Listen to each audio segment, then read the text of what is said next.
I'm your host, Pastor Tim Sykes. I'm excited to be back in the studio today, and we have as a very special guest, Mr. Leon Fat Cat Phillips. He is the president of the Galveston Coalition for Justice. He is a well-known community activist and BOI, am I right? Correct. Graduate of what class? 66. Class of 1966 Central High School Bearcats. Right. My mother, I think my mother came out maybe with Pat Tolliver's class, Sister Pat Tolliver, 69, 67 or 68, something like that. Yeah. But my mother was George Foreman, Alfred Foreman, they call him Doug. Yeah. So, well, welcome, Brother Phillips. Brother Phillips has been on the battlefield for quite some time, more than 50 years. No, just since I've been, since I got off the road as a salesman with the Johnson Publishing Company. Which was the producers of Jet and Ebony magazine, correct? Correct. Okay. I got off the road with them in 1978. Okay, in 1978. So, let me correct you. You said I'm an activist. Right. I'm not. Okay. I'm an actionist. An actionist. Right. I like that. I take action if there's a problem. Uh-huh. Take action at the problem. Okay. You know, I mean, right. So a community actionist. Correct. And not an activist. Correct. Okay. All right. That's good. That's really good. Well, I mean, in being a salesman with the Johnson Publishing Company, it's a totally positive environment. As an 18-year-old kid going to work for them and working for them for 9 years, I was taught that if you can identify the problem, it's no longer the problem. Everything else is dealing with the solution. So if you identify it, it's no longer a problem once you identify it. Then the mark is you start gearing and working toward the solution of that you identify. You don't have to invest any more time in trying to find the problem. Okay. You've identified it. Now Right. You can take 100% of your time and go at correcting the problem. Gotcha. So let me ask you this. Working for Johnson Publishing Company, so were you there when the founder, John H. Johnson, when he was active and there running the company? You have to understand, I'm a BOI. Okay. I left Galveston when I was 18, going to work for them. At 18? At 18. So you left Galveston going to Chicago? As soon as I graduated, I went to Prairie View. Okay. Didn't like college, came back home. A friend of mine called and said it was a lady at the Genie Hotel hiring for the Johnson Publishing Company. Okay. I took off and went down there. All right. There she was. Next thing I know, I was on a plane headed for Chicago. Okay. And in leaving Galveston, I had on a seersucker suit. A seersucker suit. Got to Chicago and it was a foot of snow on the ground. Oh, wow. No top coat, no nothing. So let me ask you, so you didn't know that much about Chicago or research or anything to know that it was that kind of inclement weather? Man, I was 18 years old. I had an opportunity to get out of Dallas. Right. And you took advantage of it. And I took it. Great. And I went up there, and within 2 weeks, I decided this isn't for me because it's too cold. Right. I'm from Galveston, man, palm trees, beaches. Right. You know, Right. I'm not used to snow, and So after 2 weeks of being there in Chicago, I came back home. working for Johnson Public, you came back home. I came back home. Now, did you keep the job and transfer like sales? No, I quit. You They quit. put me, instead of flying me back home, they put me on a Greyhound bus. A Greyhound bus. And I came back home. And the friend that had called me and told me that they were hiring Mm-hmm. came home to get married. Okay. And our whole conversation was about him being with the company. And he convinced me to get on a plane. He called back to our main supervisor. Mhm. This guy named Don Scott. Okay. He called back to him, and Scott said, put him on the plane with you, bring him back. And I went back. And you know, when the good Lord's at work, ain't nothing you can do. Right. But yield and submit to his will. And what I've learned through these years is just get out the way. Right. Let him go ahead on and do what he do. Amen. And all you're supposed to do is follow his direction. Right. You know, Right. So you returned home to Galveston, returned home. and you were still 18 years old. Just turned 19. Okay. And so what was your journey then when you returned home to Galveston, 19 years old, experienced in Chicago for 2 weeks, seeing that part of the country, totally different, of course, than coming back. What did you engage when you come back home? I was 19 then. Okay. I was back home for 9 months.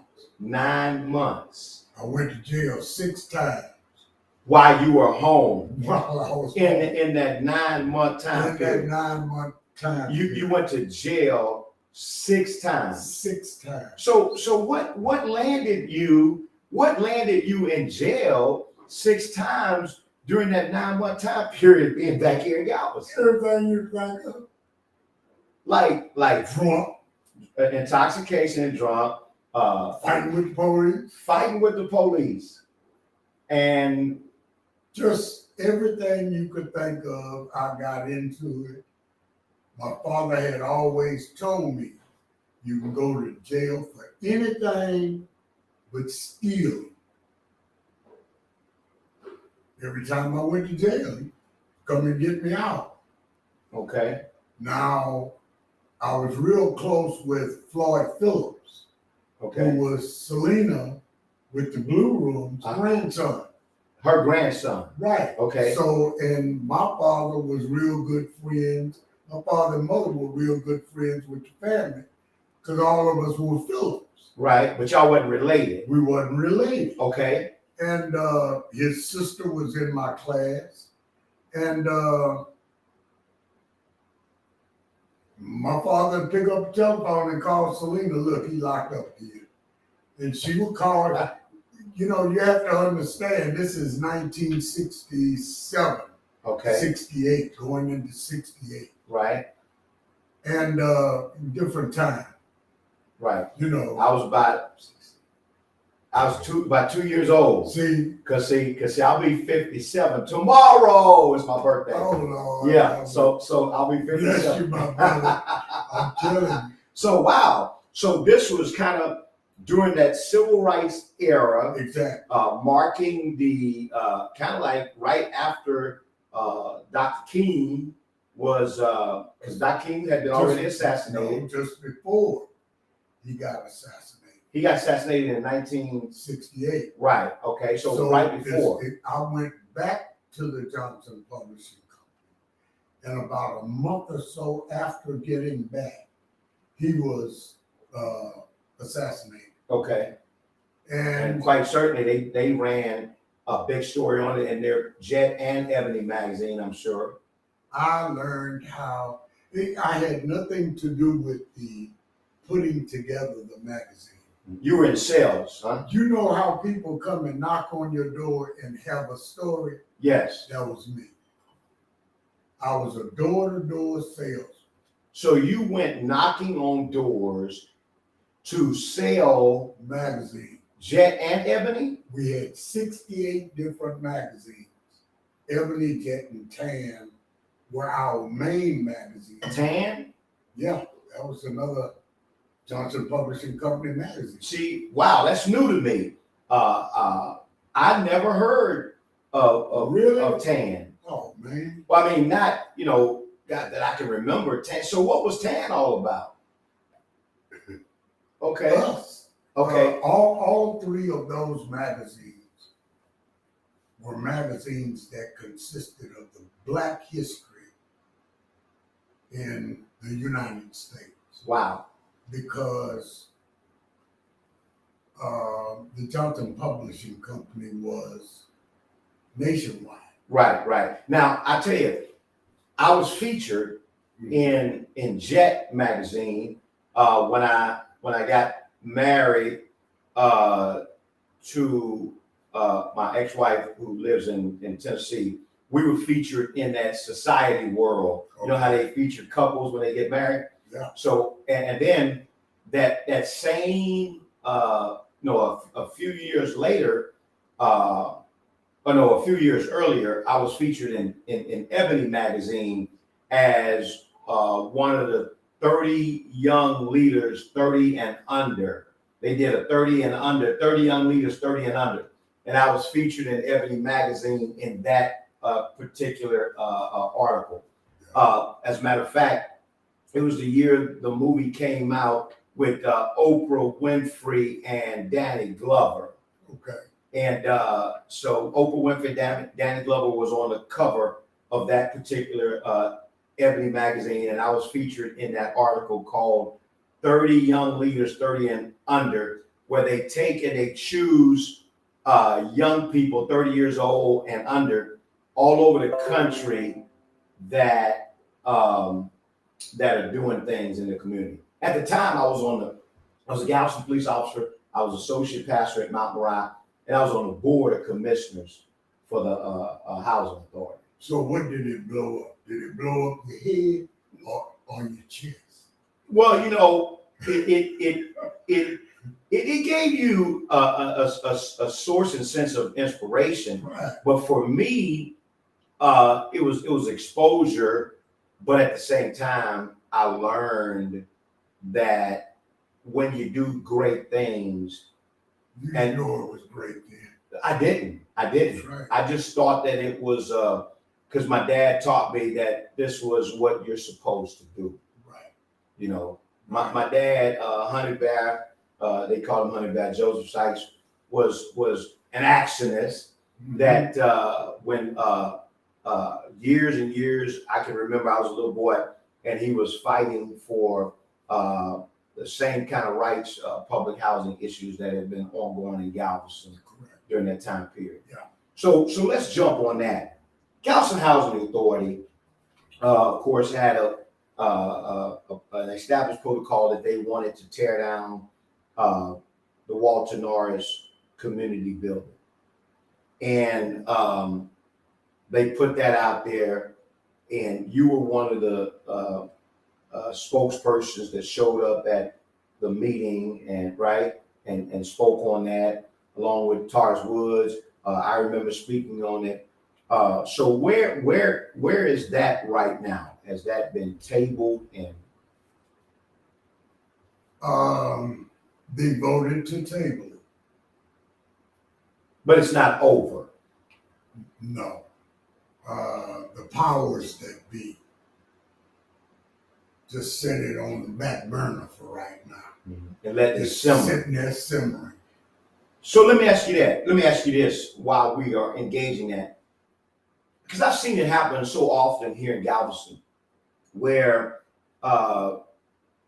groups and organizations take things and they table it, kind of wait for the actionists and the activists and the people speaking out against it to kind of simmer down, and then they'll bring it back up 6, 7 months, 8 months later and present it for a proposal, retire in an executive session, say, hit the gavel, hey, it's done.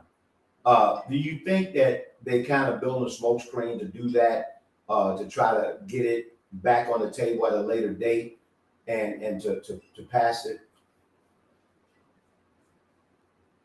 With the coalition, we have decided to mount something to keep it in people's minds. I have an article that I just finished that I'm going to send to the Galveston Daily News. So every week or two, people from the organization and around the city are going to send articles in. You have to understand that when something is motivated and pushed as strongly as this has been pushed, you have to wonder who's pushing it. So you're saying like different organizations, lobbyists, and groups that are behind it, and their reason for being behind it, and their involvement and investment.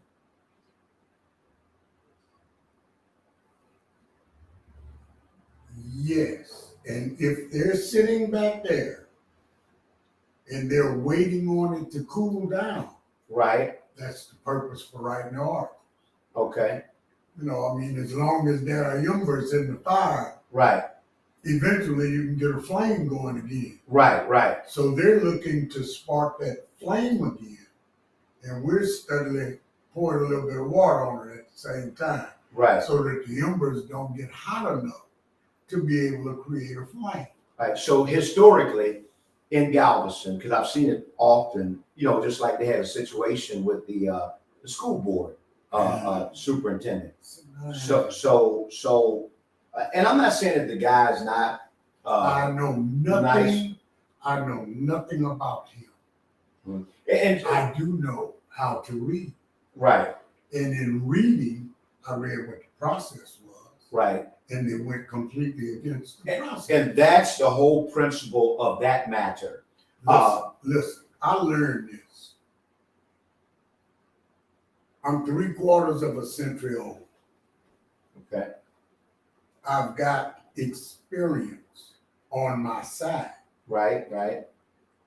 That experience has taught me, and also being at the Johnson Publishing Company, taught me how to take a negative and find the positive in it. Okay. Because there's a lesson in no matter what it is, whether it's a negative or a positive, there's a lesson to be learned. Right.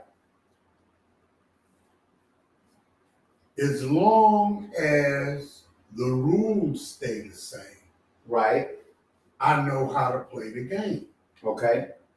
But when the rules change and you're not willing to speak up and say, okay, wait, that's not in the playbook. Right. Where'd that come from? Right. And they begin to give you, we have the authority to do it. Doesn't mean it's right. Of course. And here's the sad thing, Brother Phillips, is that whole process, of course, we know that they're Here, let me give you this. Okay. They had 3 meetings about rebuilding, tearing down the Walter Norris building, and building housing on that property. Okay. The first 2 meetings, you had influential African Americans who spoke. That 3rd meeting is the meeting where I spoke, and other influential African Americans spoke. Well, whoever was fanning the fire for that, wouldn't that give you the message that a large portion of Galveston's population is not for this? Correct. Right. So you can't force feed things into people when you have the type of force that are making it regurgitate. Okay. And this is what has happened with that. And then you go, and then you have this superintendent situation where they go And you against the have- protocol. They establish written rule of protocol, right? There's written rules, That's mandated by the state, but there are clauses in there right? that, yes, it gives the board a chance to put out informed information and their opinion of that information that they're putting out. But at the same time, the question remains, who has the most authority? The state and the set of rules that they set out, or that one clause in the rules that the board has to follow?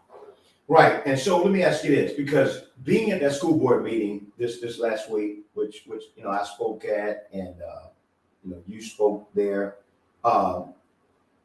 it was said that there was a clause that said that they could do it if they filed a petition for a waiver. Correct. Right? Correct. Which they stated they did do that. And then a portion of concern came up about the process of him being certified and credentialed in certain areas. And it was stated that, yes, he took the certification process and the exam, but he has not received his credentials, his certification yet. So historically, what I've seen, and it's happened way too often in this city, where the powers to be go against the grain of their own rules or regulation. But what I've also seen was if you or me or another person of color violate a similar rule or regulation, then they'll be quick to terminate us and get rid of us, but it seems like it's okay for them to change the rules in the middle of the game so they can win the game. There's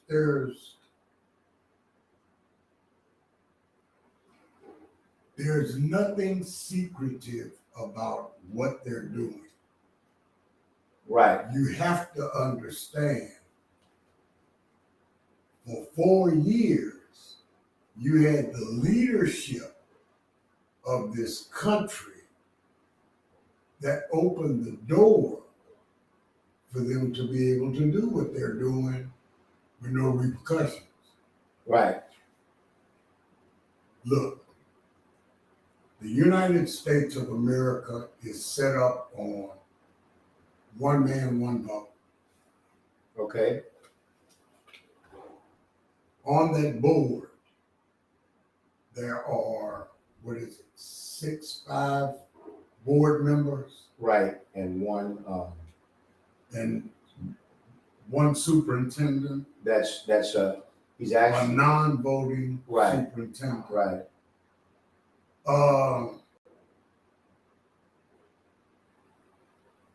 There are 7 board members.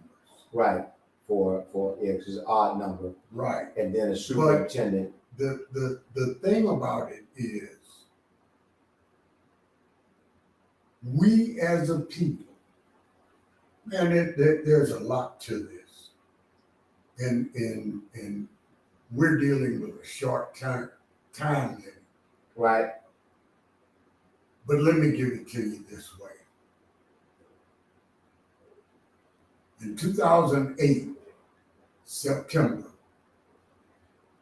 Ike hit Galveston. Let's go further back. In 1999, Okay. a lady by the name of Sharon Strain was the director of the Galveston Housing Authority. I was on the board when we brought her to Galveston. She acquired a Hope 6 grant. I remember that. That Hope 6 grant gave her the power to be able to tear down 168 units of public housing Right. and rebuild 38 single-family houses I remember that as well. with the guise that out of the 168 public housing units, they would get first choice at those 38 single-family houses. That wasn't my problem. Okay. My problem was all of that 168 units was in District 1, All of them. a predominantly African-American district for Galveston City Council. Right. If you got one vote out of all 168 units, you had 168 votes. If you got two votes out of the 38 single-family houses that they built, Okay. you only had 76 votes. Okay. What is that? That's the depletion Right. of the voting power. Right. Well, here comes Ike.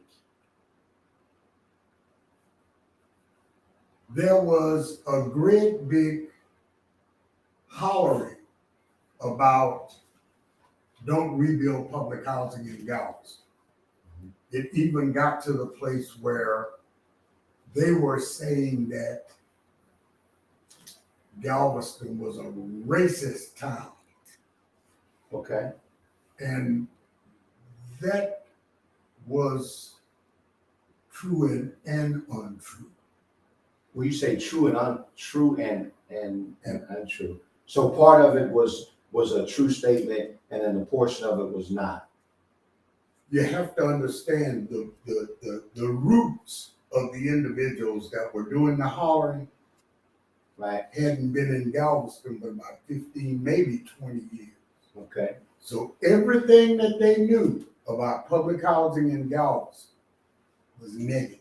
Right. So let me say in closing, because we're going to wrap up and we're going to bring you back, Mr. Leon, because we need to finish this conversation, because that's very true. What I see now happening in Galveston, the regentrification of a lot of these neighborhoods where they're taking that used to be predominantly African-American neighborhoods, and I'm kind of rushing to say this, ladies and gentlemen, because you notice that it's 2-minute warning.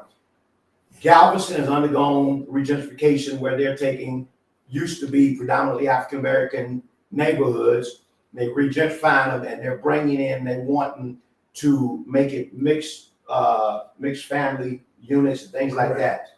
We're going to come back and talk about this at a later date, because this is huge. And I want the community to understand and know, especially the African-American community that remain here on Galveston Island. Ladies and gentlemen, you need to get involved, you need to be aware, and you need to stay abreast of the things that's happening. If you are not attending these meetings, if you're not involved, if you're not being an actionist, I encourage you to do so. Get in touch with Mr. Leon Phillips with the Galveston Coalition for Justice. Also, we are forming GUPAC, Galveston United Political Action Committee. You'll hear more about that forthcoming. We're going to be doing some things here in the city. We're not going to let up. We're not going to shut up. We're not going to sit down. We're not going to go away. We are going to be present. And all of these meetings, we're going to be outspoken and we're going to talk. Ladies and gentlemen, thank you for tuning in today. I want to thank Mr. Leon Phillips for being my special guest. God bless you. Listen, tune in tonight at 6:00 p.m. at our Bible study right here at GETHSEMANE Missionary Baptist Church. We're located at 2127 37th Street, 6:00 p.m. Also on Sunday mornings at 11:00 a.m. This is our way of giving back to the community and getting involved and staying involved. We invite you to do that, and thank you. God bless you for tuning in.